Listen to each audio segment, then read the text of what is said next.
What's up, everybody? Welcome to Mongols, brought to you by the Beautiful Game Network. I am Mike. With me is Kev and Josh. It has been almost a month since we last talked. The Hounds preseason is in full swing, and so we are going to talk about all the things and all the feels and just generally catch up with each other. So, first of all, Kevin, something happened this weekend. What happened this weekend, Kev? I made it. I made it to 33. I had a birthday, and still here. Life didn't get me yet. So Did you do I anything told fun? you, ish. We had there was a new, I guess, like a French restaurant bar that opened up in Knoxville, and so Riley and I went to go just have a drink and just kind of check out the new space. And Did you say 33 or 63? 33, Okay, Michael. all right, just making Come on, sure. that's something hip kids do, right? New bar opens up downtown. You want to go check it out? Okay, all right, just But because of it's like a very Frenchy like theme, they had words and descriptions on there that I didn't know what they were, but I was in a good mood. I was like, I want a cocktail, and I was like, I don't know what that is, but I see martini next to it. I was like, I like martinis. And so I go to order it, and I was like, I'll have the Cornichon martini. She kind of looks at me like for like a second. She's like, I don't like in her head now looking back at it. She's like, you don't want that, but she's like, okay. And so she goes off and makes it, and I take one sip of it, and I now know Cornichon is French for like pickled cucumber, and it was just a pickle martini, heavy on the brine, and one of the worst things I've ever tasted, but it was cool. It was an experience. I tasted it. It was good, whatever. But Cornichon martinis, it's French for pickles. That's what I know now. I have my own. Well, first of all, happy birthday. I know I talked to you, but officially, so the rest of the public can see that I'm not just a terrible person. I'll wish you happy birthday on the air. Just for the public, thanks. Just for the public, yeah. You could go to hell. I don't really. I have my own pickle story, but I'm gonna wait. Josh, what have you been up to, man? I mean, it's been, preseason mayhem, Steel Army edition, just getting everything ready.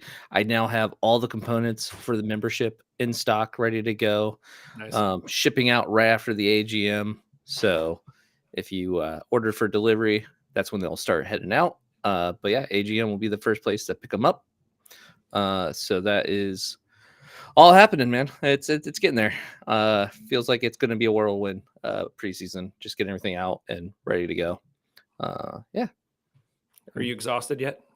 Not yet. I mean, I still have to ship out about 100 memberships, so we'll see how that goes.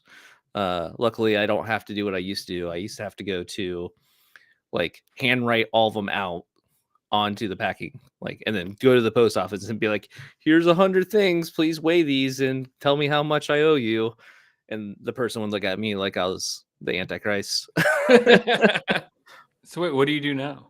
So now I did the whole stamps.com thing where you just have like a scale at your house that they give you. Well, I paid for everything, but in like a thermal printer. So like I just weigh it and type it all in, and then they print out a shipping label, and I just slap it on the package and just do that 100 times, and then either go to a post office and hand them a box of 100 memberships or whatever, or what I usually am doing is going throughout the whole town and local boroughs and just going to every single drop box and just like putting like 20 or so in that one, stuffing them in the mailbox. Like, that's fine. There's a Dropbox there. So yeah, the mailman that's going around and collecting those like gets the first one and he's like, son of a, and then like gets the next one and he's like, what is going on? That's why I don't put them all in one, because that seems rude. That's awesome. Yeah, good. So that's going on. Good. We also got the kit reveal coming up, so I'm excited for that one. I'll be going to Heinz History Center to check that out. Yeah, we're going to talk about that in a second. Yeah, I've been this past week has been insane, Kev. I was telling you a little bit the other day, but we went to my family went up to New York City to help our other brother move from Washington Heights to the Upper West Side, which in and of itself was insane because he has a 5-story walk up apartment. So basically we had to carry his stuff up 4 flights of stairs, which like all the ceilings are like 12-foot ceilings. So like they're longer staircases. And these are like old wonky staircases that are carpeted and like you step on one and it gives out a little bit. And so it was quite the adventure. But Kev, the pickle thing, there's a place that we went to called Jacob's Pickle, which like every time I go to New York, I'm going to Jacob's Pickle now. Best fried chicken I've ever had in my life. It's crazy. But they have, it's called a dippleback. I think it's either a dippleback or a dickleback, where you take a shot of whiskey and then a shot of pickle juice. And so Jason was like, we got to do this. So I was like, okay, fine. So I did it and it was fine. And then there was also a martini that was vodka and pickle juice. Like, and they put so like, that sounds exactly what I like what I had. Yeah. He was like, isn't this heaven? And I was like, eh. Like the other food was good. Like, but yeah. So it's crazy that we both had our like pickle drinks within like a week of each other. So yeah, I've had a pickleback. My friend, he serves those a lot during. Is that the shot or is that the martini? Yeah, the shot. Okay. Everybody in chat is now saying it's just a pickleback. Yeah, clearly I'm just not cultured. So Pittsburghers know picklebacks. I mean, it's kind of a thing. So yeah. So did a That's pickleback. the thing. I like pickles, but it's just like I just couldn't. I don't know. Wasn't my thing. But yeah, so that was a bit of a whirlwind trip, and then Saturday was for the Scouts. It's called the Klondike Derby, where of course go to bed Friday night. It's like 50 degrees out. Wake up Saturday morning, got to be 45 minutes away, and there's like 6 inches of snow on the ground. I was like, come on. And it's like the coldest day of the year. So it was fun. We went, we built a fire in the snow, and like everybody had a good time, but it was exhausting. So Kev, when I talked to you, I was definitely like running on fumes on Sunday morning. But that was like the power week, was like come back from New York, week of work, go and do this thing on Saturday. And then today we went in towards Seton Hill because we're in like full college mode and like checking out colleges and stuff. So I don't think what's we have what's the 2-sentence thumbs up, thumbs down verdict on Seton Hill? I was really impressed with their focus on the students in terms of like 98% of students that graduate end up having a job. Like they're very focused from like day one of like, we're going to help you get a job and we're going to help you do what you want to do. It just seemed like they were very locked in on cultural things. It's a Catholic university, but like they don't care if you're not Catholic, and they actually teach you about Judaism and Islam and like other stuff as well, which I thought was really cool and open-minded from a, born and raised Catholic perspective. Yeah, I thought it's an older set of facilities. Like I walked in the dorms and I was like, ooh, but like the rest of it was like incredible. It was not what I thought it would be. So we'll see. He's already toward Pitt. He wants to look at Penn State, Seton Hill. We'll see what else. But yeah, to be back in that swing of things has been interesting. So yeah. Well, good. Anything else going on before we get into like hound stuff? Let's do it. Okie dokie. So guys, preseason so far, we've had 3 preseason games. I'm going to get to whether or not we care. One of the other things that's interesting, we care, but we realized that over this month, we had actually got together. We had a talk. We had a meeting. This is going to be our 9th season doing this show. We finished 8 seasons, and this is going to be season 9 that we're now progressing into. I consider this to be season 9. So I think that at least from a podcast and broadcasting perspective, we've kind of seen a lot. And like, we've kind of like chased after certain things that now we're like, just take it slow. Like it'll all just simmer. We'll figure it out. It used to be like, who's that new guy? What's he going to do? And we did that for so many years that now we're like, that new guy's just going to ride the bench and then be gone after week 3. So like, it's like, let's just let preseason simmer. Let Lily do his thing. We will find out plenty about the players that we're supposed to care about by like week 3 or 4. So let's just chill. It'll be great. So with that in mind, the Hounds have had 3 preseason games so far. They drew 0-0 with Indy. They beat Loudon 2-1 in like a closed door kind of thing. So we don't actually know who played in that game. We just know that we beat them 2-1. We know who scored. And then we also lost to WVU 2-0 this past weekend, which isn't great. All of that said, and with the precursor of like, let's not just chase everything, I looked at the lineups, and there were a few things that I thought we could take away from these games. The general sentiment seemed to be that, especially the game against WVU, was a bit rough to watch. But first off, Eric Dick has started in goal for pretty much every game as far as we can tell. So, like, no real surprise there. He's 29 years old, 6'5". I think we talked about him before. He's bounced around the MLS for the past few years. He might just be the guy going forward. I know we have another guy that's basically fresh out of college. He might be the, learn under Dick, and then next year go off, take the reins, whatever it may be. So that's one thing. Boubacar Diény, which Lily is calling Baba Diény, or I don't know how you say his last name, but he's calling him Baba. So I'm like, okay, we can call him Baba. If Lily said Baba, we can say Baba, right? Yeah. I'm just going to call him Carr. Carr. Okay. He took the first half of his first name. I'll take the second half of his first name. Cool. Okay. Yeah. So Carr, he has seen significant time up front, and he has scored half of our goals, which we've only scored 2 goals so far this preseason, but he got one of them. So that's cool. The other one was scored by Mertz on a PK, which, like, there might be something to talk about there. Is Mertz like our new PK taker, or was this just a one-time thing? Who knows? But Carr, which we're gonna just do right now, he's fresh out. You don't have to actually call him Carr. Why not? Anyway, fresh out of Rider University, he also played in USL League 2 and the NPSL with FC Motown. So has some experience, but he is fresh out of college. This is where we might see USL League 2 sort of paying some dividends, where guys are getting more competitive time outside of the college settings.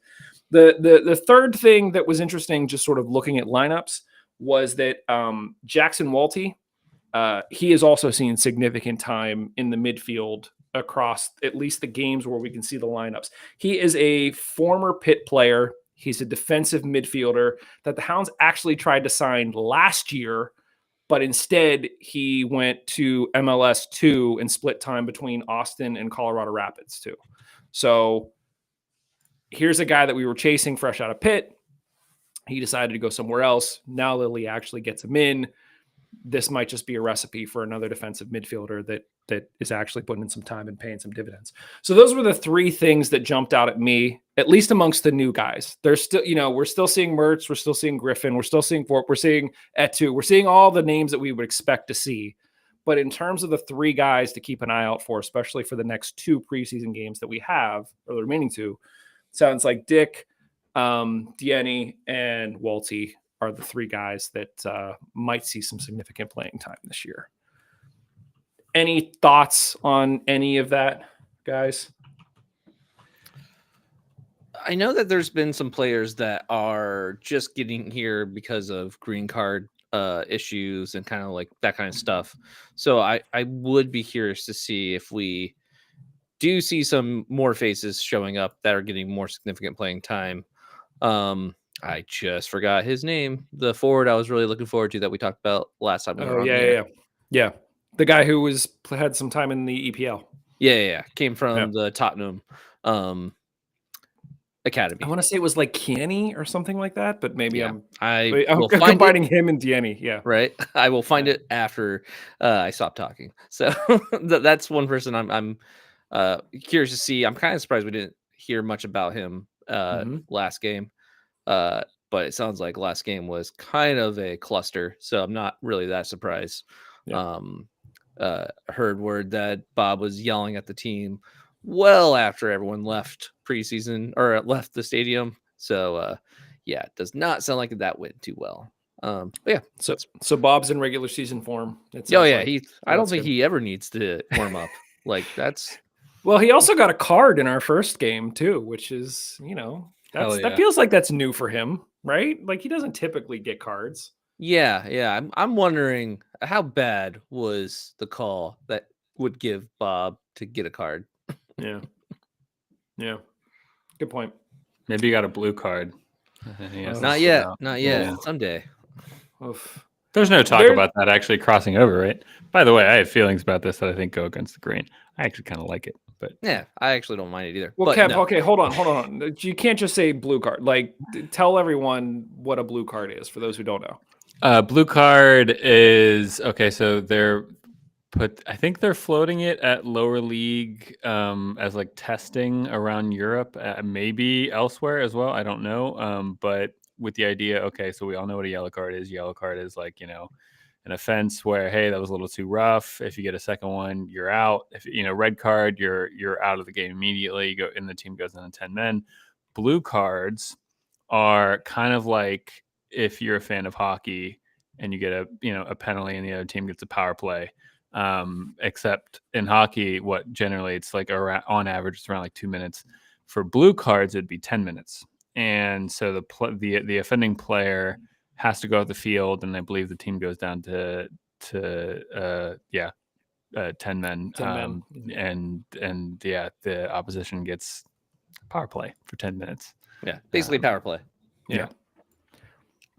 I don't know. I'm not opposed to it, but I also feel like the refs can't call the game the way it is anyway. So, like, let's not give them something else to potentially screw up.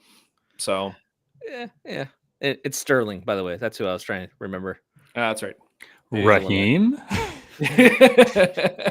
Exactly. Yes, Nailed it. he's leaving Chelsea to come play for us. Yeah. Scored a great goal against City on the weekend. This is great. Yeah. Guys should have led with this. Josh, what are your thoughts on the blue card? I mean, I'm not opposed to the idea of it. I need to see it in action. I know that they do that in indoor soccer and also in hockey. Obviously, kind of has a similar system, so it's something I think could be cool. But I kind of also see where you're coming from, Mike. Where I feel like for some reason, soccer, especially the refs, can't seem to be fast about decisions, and like VAR would be so much better if they had a time limit on how long they can hem and haw about if something was a foul or offside. Like it has to be timed. Like be like, listen, you got 20 seconds, make the decision. If you still can't figure it out after 20 seconds, then it was too close to call and it's not a foul. Like I feel like that's the big issue right now.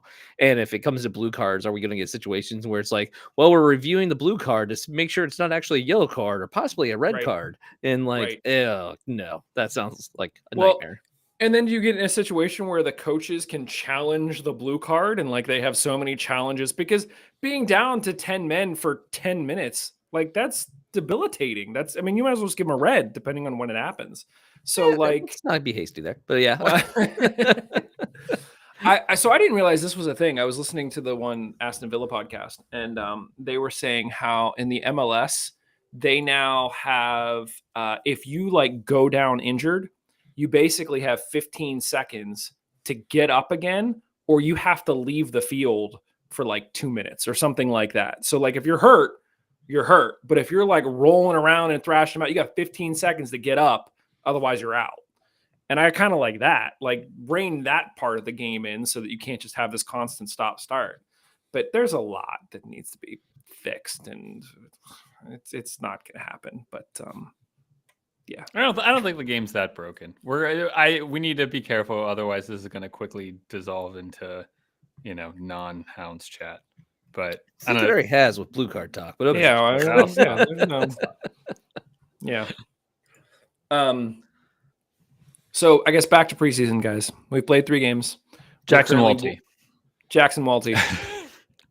But that's not. I was talking about Jackson Walty, and then we stopped to talk about Josh. And I don't know. My quick point. What, Josh? You had a comment about some other player, but the only thing I wanted to mention about Jackson Walty is I watched a little bit of the YouTube videos or whatever. I like that he's from Pitt. I like that he was at least at some point the captain of Pitt, which shows nice leadership abilities. I think it was a walk-on too. Like wasn't recruited to play, just like showed up and was like, "I'm here." Yeah. Yeah. No, I like that. My only problem with it is like I'm happy with our midfield right now, and I don't think necessarily another midfielder. I don't know. Maybe he comes on it and it's great, but I was gonna say, it sounds like he could be a defensive mid, which could push Griffin further up the field, like we saw him when he first came in last season, which could be a good thing. Yeah. But we'll see. Who knows what Bob's going to do this year? I would say also Bob does not need to be, any excuse to turn a midfielder into a defender or Right. the vice versa. Be like, no, Listen, you're now left back. The Yeah. only reason why I feel confident saying defensive midfielder was because that's what Bob used to describe him. So, Yeah. like, that doesn't mean that he's not going to be lining up as a number 9 here at points soon, because he probably will. But, like, yeah, it's like Bob calling, Babacar Baba. I'm just like, Bob said it. So, like, there has to be something to it, I guess. Yeah. So we still have we are 1-1-1 in the preseason. Unfortunately, our loss came to a college team, but we did get a draw and a win against the professional teams that we played against. Our next game is going to be this Saturday against Pitt at Highmark Stadium, which the AGM will precede that. We will talk about that in a second. And then the following Friday, we play against Louisville to wrap up our preseason in Louisville. So I'm glad to see that, there were a few years there where we were playing predominantly college teams. I'm glad to see that the college teams we're playing, Pitt and WVU, are like legit teams. So first of all, good for Pitt and WVU for being legit teams. Second of all, good for the Hounds for playing legit teams. But then also to see the Hounds actually play teams that are competitive pro teams that are in a similar situation. We're going to see Indy, we're going to see Louisville. So that's good. I'm happy with the teams that we're playing. Sounds like there's still a lot we got to figure out, which could be a sign of something. It could be a sign of nothing. This is where I think over the past 8 years, we've come to realize, like, don't read too much into this. Yeah, I think so far I'm kind of like, on the preseason. I mean, Josh, are you feeling any differently? No, and knee-jerk reaction is always like, especially with losing to a college team and knowing how angry Bob was and everything like that. Like, oh no, there could be trouble. But like, honestly, with this type of stuff, like, if you're winning preseason games, are you really doing preseason right? Like, Right. you're not there to win the game. Like, this is kind of going back to what I've always had an issue with MLS2 teams being in the league, where MLS2 teams, their goal was to get players time to get better and like giving them like, oh, you need to start because you were just injured and you're not the best player that we have on our team, but you're the one that we need to like, get the minutes to. Like, that's what preseason is. Like, you're not putting your best team out there because you are trying to test out things and like see about formations, see about new players, trialists in like where they fit. So like, that's your goal. Your goal is not to win these games. And that is something that like I have to keep reminding myself, because when you hear about a team losing to a college team and you're like, oh no, this could be it, but it's like, no, this is the process. Like, who cares? Like, so yeah, that's the way I feel.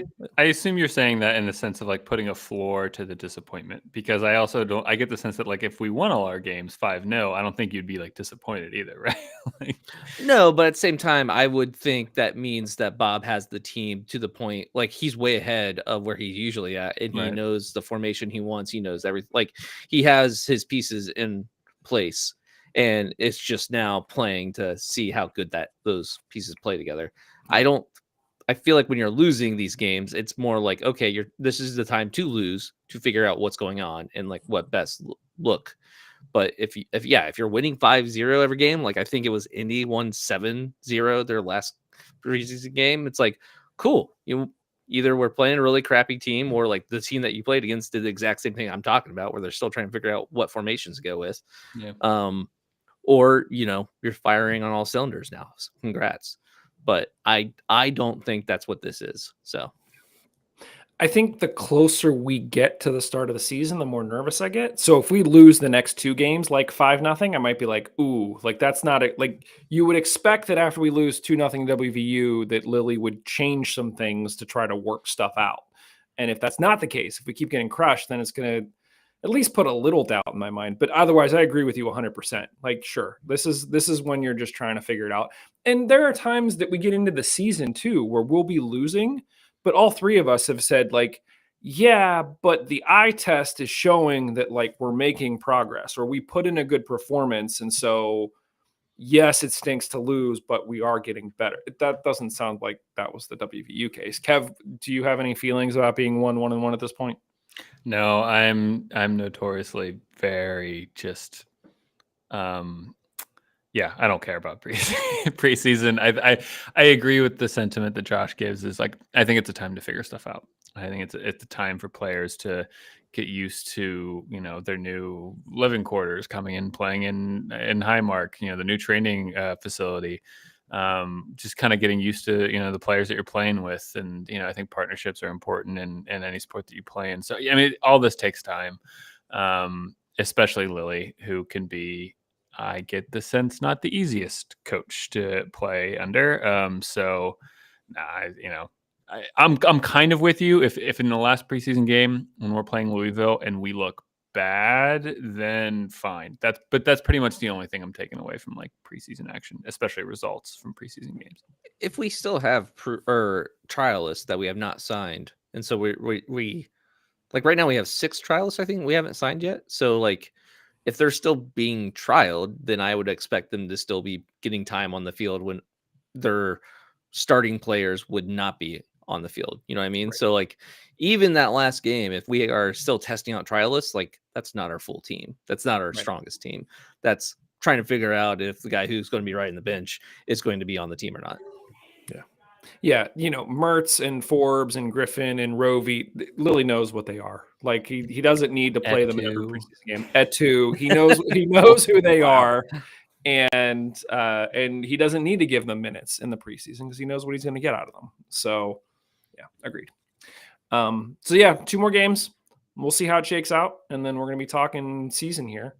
There is some talk of a crossover prediction show with Houndsy, which could be a lot of fun. So we're still sort of working out the details for that, but stay tuned. I think that will predominantly air on Houndsy. So if you don't listen to Houndsy, the Steel Army podcast, make sure you go subscribe, listen to Houndsy. It's another great show. I love listening to somebody else talk about the Hounds. So really good stuff. But that's pretty much it, at least in terms of like what's happened in the preseason thus far. Josh, as you alluded to, we have a kit reveal this Wednesday at the Heinz History Center at 6 p.m. The Hounds put out a tweet today saying if you're going, you need to RSVP. We know a bunch of people that are going to be there. It should be a good time. They also put out a little teaser image, which I will share on the screen right now. It gives away tons of details, as in it gives away absolutely nothing. It's a completely backlit image of a player. Kevin is like squinting at the screen to try to see if he can make out anything at all. Josh, I saw the Steel Army put out a tweet where they tried to like desaturate it and try to see what's there. And the Hounds did a good job of like making sure you can't do that. There's some digital trickery afoot with this image because you cannot desaturate it enough to actually see anything on the front. And when you do desaturate it, you realize that it's like been blacked out. So there's nothing to glean from this at all, except for I think if I remember right, you can see the Hounds logo on the shorts at some point or something like that. That's about the only thing that you're gonna get from this image. So and I think that's Kizza. That's about it. Yeah. Well, it is. I mean, if it means anything, I think the logo that was on the Hound shorts is their logo, not their 25th anniversary logo. So we were speculating, like, are we going to see the 25th anniversary logo in place of the actual logo? Seems like it's going to be predominantly the existing logo, which is like cool. That said, they've never done an event like this before. I think we've been calling for something like this for years. Last year, they did like the video thing. I distinctly remember who was it? Biasi and Ibarra, like looking tough, wearing it was the 3rd kit, wasn't it? The white kit? Yeah. With like the dots. Yeah, that looked great. So each year the team has sort of been stepping up their game a little bit. This will be the first in-person live reveal.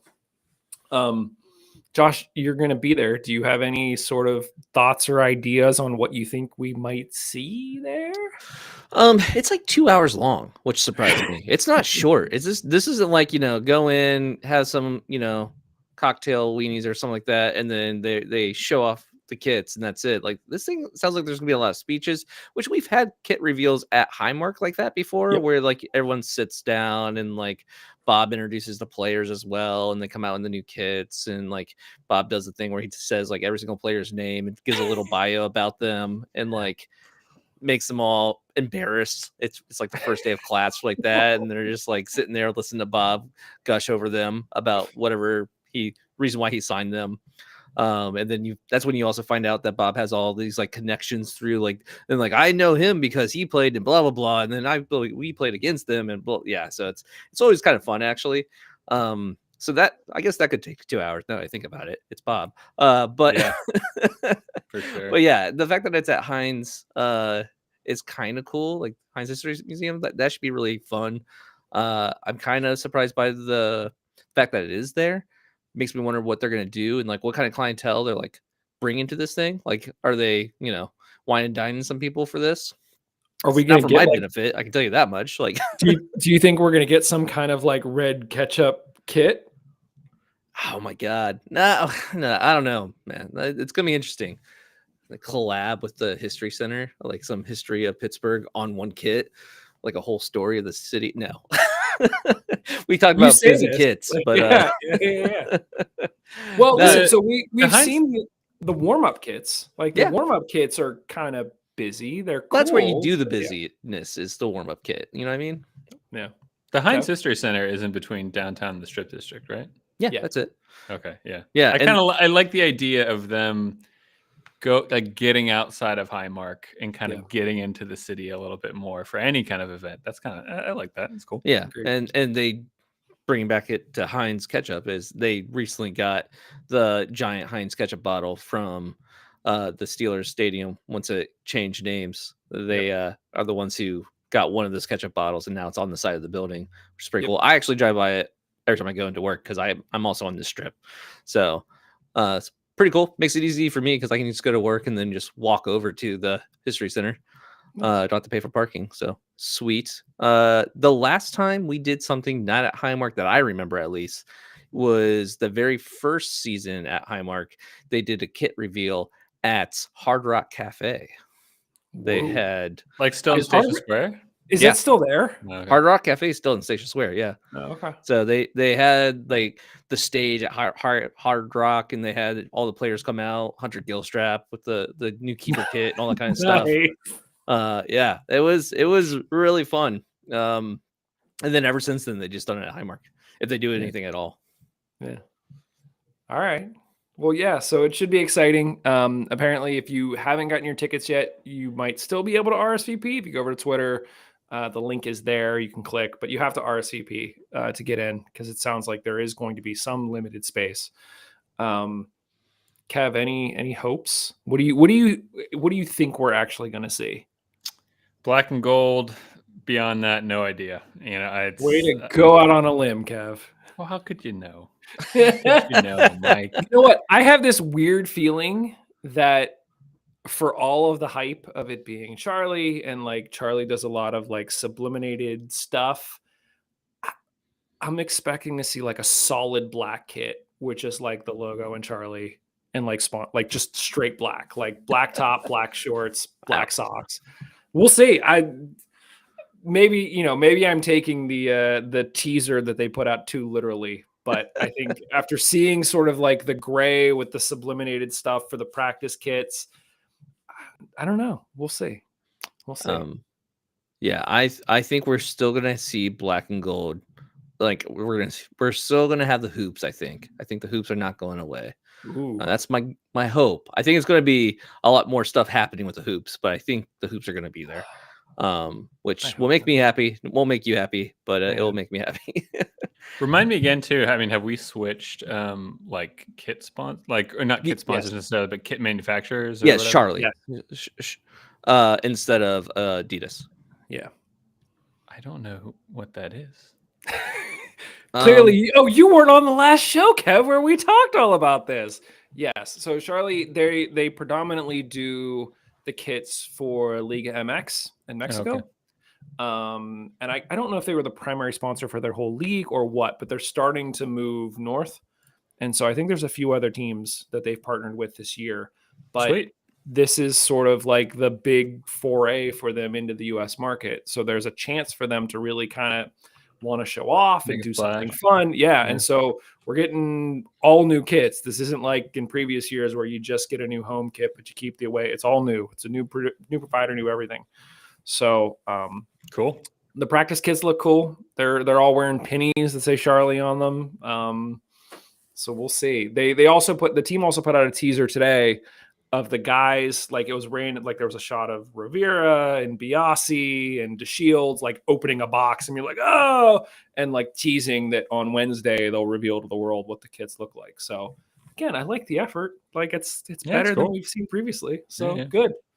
I don't think you have it on the agenda, but did we talk about the theme nights that they announced for? Oh, I did not put it on the agenda. No. I have it pulled up, so I can do it. Let's run go, through Josh. some of these.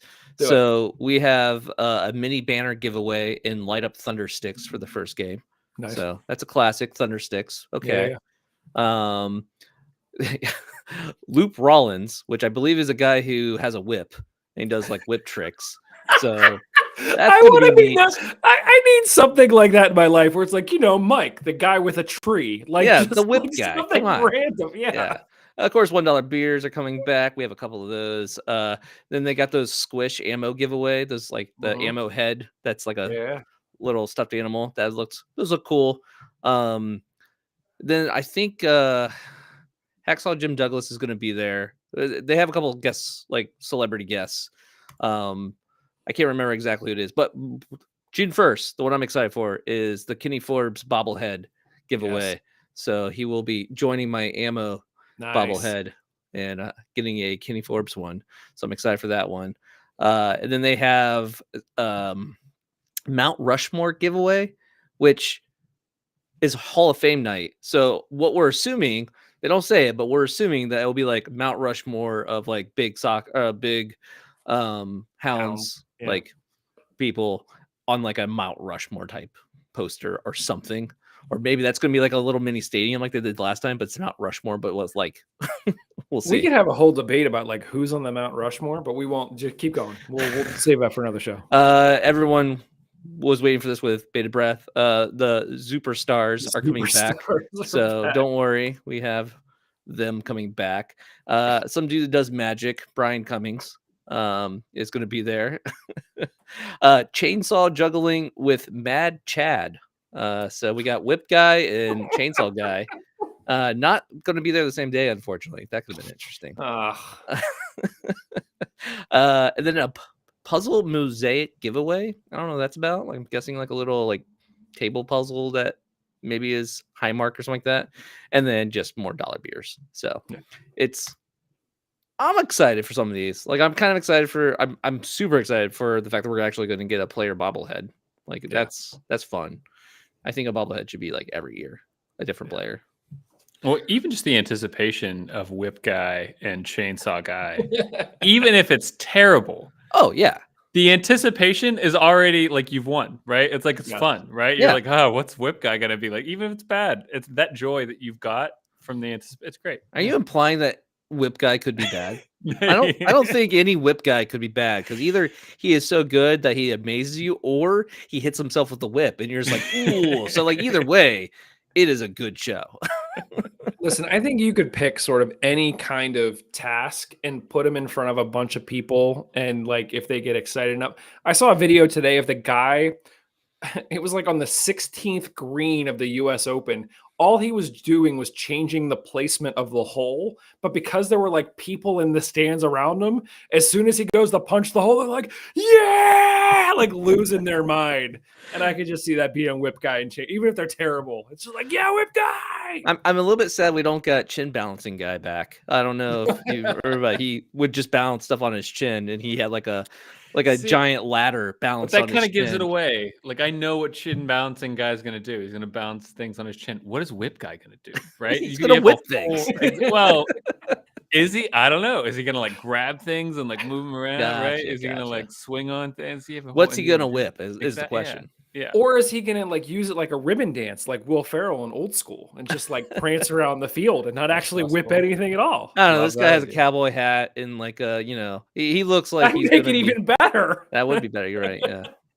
But yes, so a strong special appearance lineup and a giveaway lineup. I'm excited for a lot of these things, and I love the fact that they're actually doing these like bobbleheads and like this Yeah. Mount Rushmore could be cool if it's. I'm hoping it's actually like another statue thing. Like that's kind of cool. Yeah. Hopefully it's more than 500. That's what I'm gonna say. You need to Yeah. do more than 500. The rush at the gate to get one of those is tough. Yes. Yeah, you miss out on the rest of the experience of tailgating and enjoying what's going on in the parking lot. So I agree. Good catch, Josh. Yeah, we definitely should talk about that sooner. So we also mentioned that coming up, we got the Steel Army AGM. It's going to be Saturday at 2 p.m. at Highmark before the pit match, which is at 4 p.m.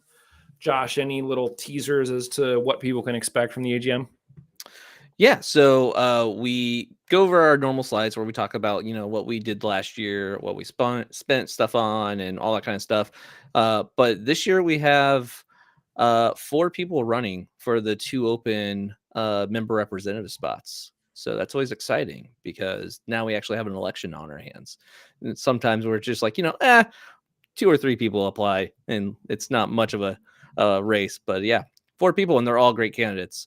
So if you're already a member from last year, you should have gotten the email, or if you joined up this year, you will have gotten the email. And the other thing that's new this year is we have a whole new system for how you are getting your discounts from the front office. So like we have membership numbers. Big stuff happening over here. Yeah. So so your membership card will have a number on it. And that's how you get that information to them so they know that you're an actual member. Wow. Yeah. We had a sticker party where we just had all the membership cards and the membership numbers stickers and just putting them on the membership cards. So that was fun. That makes me think that they were thinking that like people were abusing using the benefits before, but It's also nice because now I can just give them a whole bunch of numbers and be like, these are the members. Yeah. So you don't have to worry about giving, away member information or emails and that kind of stuff. Oh, fair enough. Yeah. Yeah, it just makes it a lot more private and a lot better. Nice.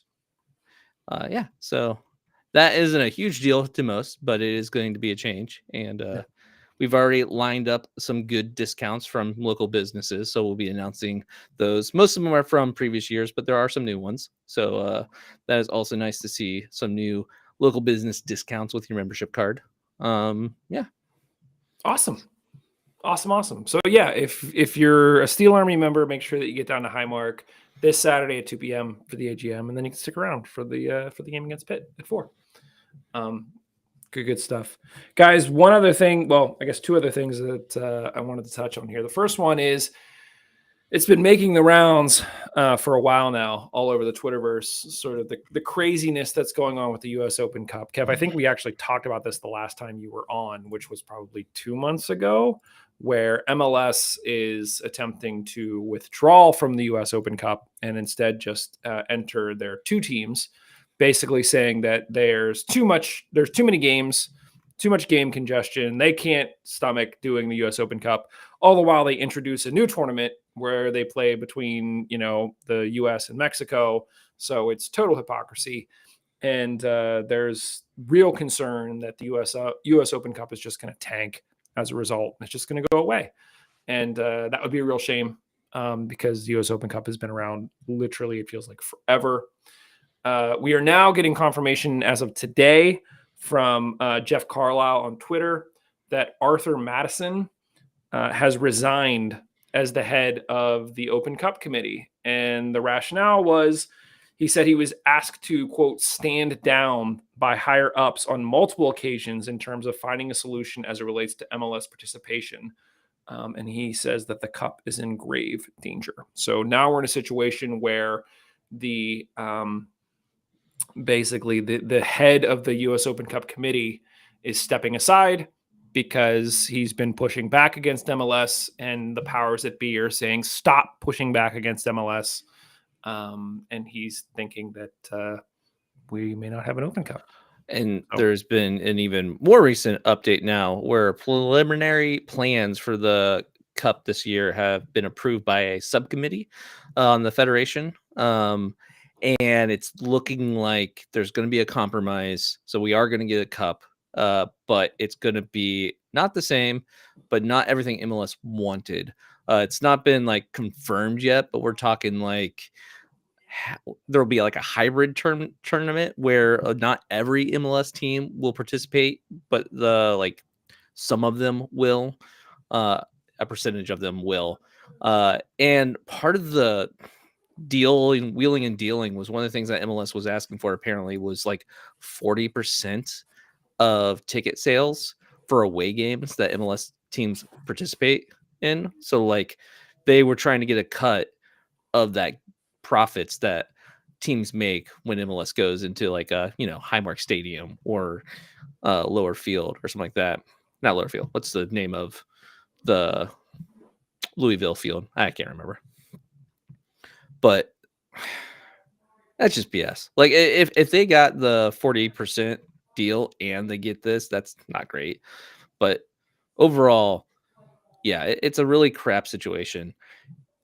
It got to the point where apparently CONCACAF stepped in as well, like, and started like helping negotiate things with USSF and MLS. It's just not a good sign when the top league in America can bully the federation. You know what I mean? Like, that's not a good sign of a healthy system where one league gets to decide what the Open Cup is and what these tournaments are. So hopefully it's good. Hopefully the compromise is fine, but the fact that we're not going to get all the MLS teams and the fact that they're probably all going to join in like the last round, like it's just going to be like a walk-in. Not great. It feels like a bit of a hot mess. There was a scene in the last season of Ted Lasso where the one owner basically, a bunch of the owner, they were basically talking about the Super League without saying the Super League, where all of these owners are like, we could make all of this money and we could do all of this. And the owner of the main team from Ted Lasso just basically was like, shame on you. Like, why do you need more money? Like, you're literally destroying this game for all of the fans that love it. You used to be one of those fans that loved it, and now you can't see past dollar signs. And that feels very much what this is. All of the power is in the 30 or so owners in MLS, and they just decide what they want to do, and it's all based on money. It doesn't matter what the fans want. Again, I was listening to Aston Villa podcast today, and they were talking about how important the FA Cup is to them because it literally shows you who the best team is in England from bottom to top. There's no other teams involved. You can't include, in our case, we wouldn't have teams from Mexico or Canada. This is trying to determine the best team in the US. And sure, it oftentimes is going to be an MLS team that wins it, but this is all motivated by money, clearly, by the fact that they want to go into lower division leagues and take 40% of the ticket sales because they know that people are going to go see them. Like, imagine the game when Columbus Crew came to Highmark Stadium. If Highmark sells out the way that it does, and it's an amazing environment, and Columbus Crew literally just showed up and they get 40% of the ticket sales for that event. Are you kidding? Like, they need that? Are you kidding me? It just... Yeah, and like on top of that, already when Highmark hosts an Open Cup game, a lot of their money goes to the federation. Like, Right. they don't even make that much money. Like, it sells out and they do make money. Don't get me wrong, but it's more about the publicity. It's Right. not about the ticket sales, because at that point, like, if they have to pay the federation and then give away almost half their profits, it's going to cost the Hounds money to host a game. And at that point, is it worth it? Are we just going to see all these games happen in MLS stadiums because it's not worth it for a stadium to pony, or a lower league to pony up that money? Yeah, it's all bad. It's not great. If it happens this year, I guess there's a small, silver lining. Cool that it happens, but they better not get the gate sales. Apparently, another thing was like they want the federation to pay even more for travel costs and all that kind of stuff. So like if MLS has to travel, like the federation's going to be footing that bill, which the federation's footing the bill. That means all the other teams who have to pay into it are going to be footing the bill. So yeah, it's not good. It's one of those things too where, someone was describing the Super Bowl as being like not a game for the fans. Like the last game that's actually for the fans is the conference finals. Mm-hmm. And then once you get to the Super Bowl, that's when all the people who don't actually care about sports will tune in to watch it.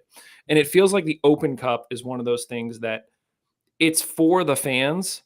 And in a game like a Columbus Crew versus a Riverhounds, you're going to have more fans that don't care about either of those teams during the rest of the season tune in because it's an underdog story. It's the USL versus the MLS. So you have more people from the USL that are tuning into that than I think you have people from the USL tuning into the MLS finals, in which case, or even, for say the USL finals, like how many people who weren't fans of the two teams that were in the finals this year tune in to actually watch that game? Probably not a lot.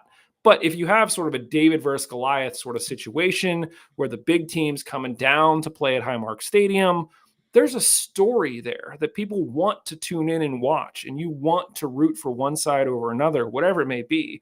And that all just gets destroyed. And maybe it's the fact that in all of those scenarios, the MLS is always going to be the bad guy because they're always going to be playing against a lower division team if they're not just playing against themselves. So why would they want to look like the bad guy in any of those scenarios? But still, like this has been the rule from prior to MLS even existing. So why do they think now they can come in and just change the rule? And it's frustrating. So yeah, we'll see what happens. I really hope that, USSF develops a backbone and like stands up for what's right. But, it pains me to say that money typically wins out, and it probably will in this scenario too. Just to maybe ask an unspoken yet, maybe you guys have obvious, maybe it's not so obvious. I mean, would you still want even just phrasing it this way is kind of odd. Would you still want the Open Cup to exist if MLS teams weren't in it? So I don't think the Open Cup can exist without like it has to involve all the leagues in America. That's what makes it the Open Cup. If it doesn't include MLS at that point, I feel like what needs to happen is the federation needs to threaten desanctioning, like pretty much being like, well, you're not a first division team anymore. Like if you don't participate in the nation, cup, basically, then are you part of this federation? And I think the answer is no at that point. But I guess to directly answer the question is it dies without them. And like it also is supposed to get you entry like CONCACAF and that kind of stuff. So like does that happen? I guess not. Like, Yeah. you know what I mean? I mean, the other thing they could do, and I'm not saying I have no hopes that this is going to happen, but the USL Super League, which is the women's league, was also sanctioned as being Division One now. So I think a lot of us were thinking, well, that would be D2, and you'd have the NWSL as the Division One. There's now two Division One leagues for women in US soccer. The other thing they could do is just say, as a result of this, the USL Championship is now D1 and change the rules around what goes into D1. And now MLS is more directly competing with USL, in which case, USL would be like the top league competing in the US Open Cup, and MLS choosing not to participate as sort of excluding themselves from that competition and thus devaluing their product in some way. But I don't know. I don't trust people with money to make decisions that don't involve money anymore. I've just become very cynical. Kevin? Yeah. I was just gonna say I like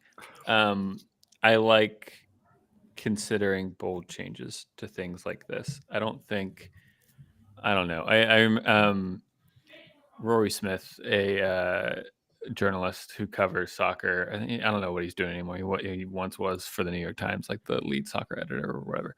I remember he made an argument. I think it was around the time a couple of years ago when VAR was really kind of getting kicked off, and like radical changes were even being talked of on top of it. And his take was like, look, these aren't like the rules of soccer weren't like written by God on stone, never to be changed. Like I think you can allow these things to change, right? You just make a decision. It's just a bunch of people sitting around a table saying, I think this is what's good for the game. And we're going to do it. So, the idea of the USL all of a sudden becoming a D1 league sounds radical, but like, who cares? Whatever. Like, Right.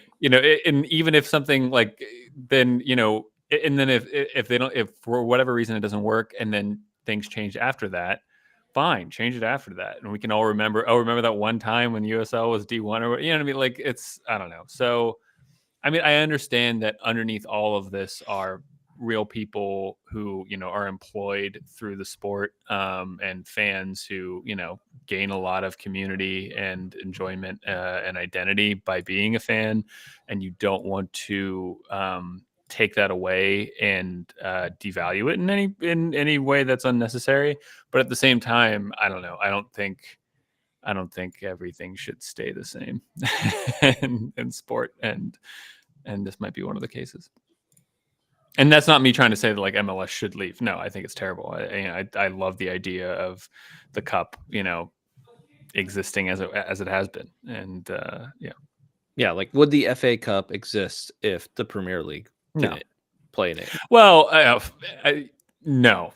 Yes, that's but what no. I'm saying. Like yes, it doesn't exist. There's a slight difference because I would argue. I mean, there's like freaking like 28 leagues in England, and they're all dense, right? So like you can kind of just take a train, and it's a little different. Whereas like how many tiers does England have versus like how many tiers do we have? So it'd be a little different if you take away the. But yes, I completely agree. No, it devalues it, and it's yeah. So that's our thoughts on that. Let us know what you think. I'm not guessing that there's going to be a lot of people in MLS camp. Even MLS fans seem not to be thrilled by this decision. So again, money sort of wins out. Guys, the last thing that I had on here was just that our buddy John, aka USL Tactics, put out his season preview. Basically, if you don't subscribe to him, go subscribe to him via email. You will get periodic stories from him, and go check that out. He's also all over social media. But in his season preview, he has the Hounds coming in 9th, which in the USL or in the East? In the East. And so the caveat there is that he knows that like he does this every year, and then Bob just like bites him. Josh is nodding his head yes. But the teams that he has, the order that he has finishing things right now in the East is Louisville at the top, the Battery after that, then Tampa, which like I think we could probably all agree that those are the teams that are probably going to be at the top. North Carolina, who are now back in the USL, he has in 5th, followed by Rhode Island, which we've talked about, new home of Dikwa and Mark Ibarra. Detroit City, followed by Indy, Fraudford, and then Pittsburgh. And the only 3 teams that are below Pittsburgh are Birmingham, Loudoun, and Miami. So, Josh, what is your immediate reaction seeing this? BS. This is every single year. I actually called him out on, I think, last time, where I just like posted every single thing he said about our the Hounds last season in his preseason post, and how he had them like not bottom of the table, but he had them like pretty low. I don't think it was quite 9th, but it was like close to 9th place. And it's like, you did this last year. You did, like, you always think that the team's going to be complete crap because you can't imagine that Bob's going to find diamonds in the rough, and then he finds diamonds in the rough. And I think he's overvaluing a lot of these teams, like just because like we've seen this time and time again where a new team comes into the league, they pay all this money for the big names, and then they don't know how to play together because it's the first season and it's a rough start. So like a new coach, a new team, all new players. Like there's no synergy there, and the team plummets and doesn't do great. So like Dikwa going to them is probably like, yeah, he's a good player, but like you need to have a system around you. And I don't think that system's there unless they were like taking like 5 players from one team and put them into there to kind of like give them a little bit of a base. But that's not what they did. And having North Carolina, who played in League One before this, doing this is like, they don't have those players either that are to the quality of championship. They're going to struggle. So yeah, there's a lot of, hand waving here going on that kind of feels like, I don't know where he's getting these numbers. And I know he has percentages and stuff like that on there.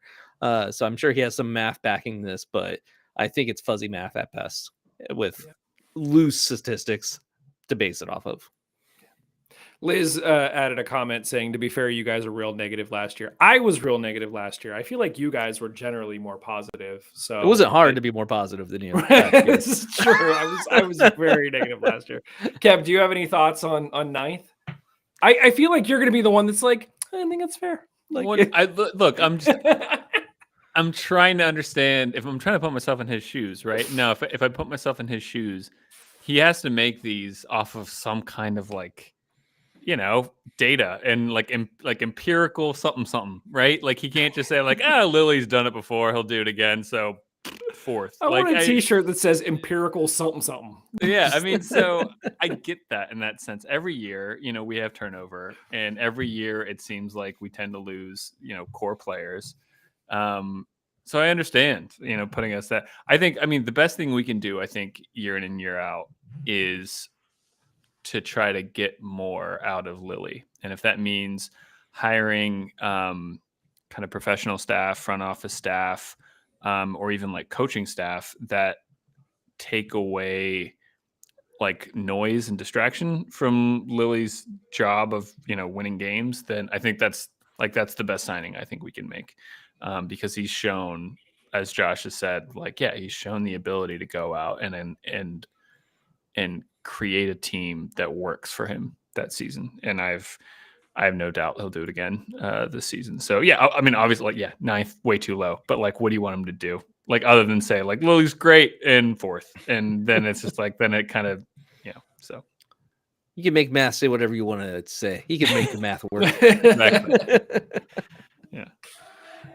We'll have to try to get John on here before the season starts, or maybe once the season starts. Interrogate him, Mike. He's not coming anywhere near this podcast. Are you kidding me? He's come on many times. Yeah, no, I know, but like few years. Hey, do you want to come on to the podcast that you knowingly, Listen. He's also he listens all the time, and I know this, so I'm totally. Oh, he's poking the other one. Here. Yeah, I'm poking the bear here. But no, we'll just wait until the Hounds win their first 3, and then we'll bring them on and say like, so what? Again, not that that's going to reflect that we're going to finish higher than 9th, but just say like, hey, so what did you see that we're not seeing now? And let's talk about it. So the only reason why he has the only reason why he has DCFC so high is because he's afraid of their fans. That's right. He doesn't want to get bullied online like he always does with them. That's right. Yeah, friggin' Detroit. So what are you saying, Josh? We need to up our bully game to get higher in the rankings. That's what I'm just saying. Listen, we got a player shield that says we can just keep doing what we're doing. So yeah, we're good. Yeah. Guys in jet, no trophy. Well, yeah. I guess we'll just wrap this with Josh. How you feeling? I'm not feeling particularly like, yeah, we got this season, but it's way too early to have really any thoughts at this point. Like Agreed.